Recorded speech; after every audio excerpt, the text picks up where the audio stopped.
Абайдың қара сөздері. 12-ші сөз.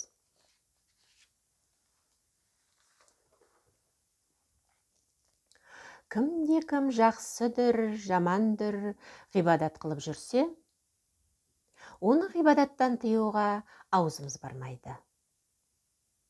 Әйтеуір жақсылыққа қалған ниеттің жамандығы жоқ қой дейміз.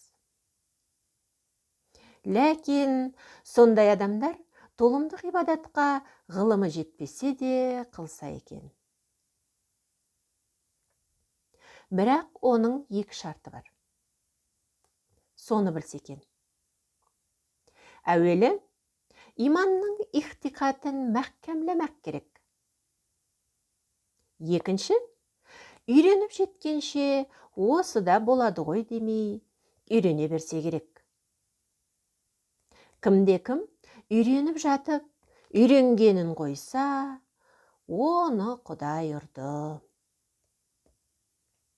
Ғибадаты ғибадат болмайды. Ләкин кімде-кім иманның неше нәрсе бірлән кәмәләт табатығынын, неше жерден бұзылатығынын білмей, басына шалмау орап, бірадар атын көріп, оразашыл, намазшыл болып жүргені, көңілге қалың бермей тұрып, жыртысын салғанға ұқсайды. Күзетшісіз, ескерусіз иман тұрмайды.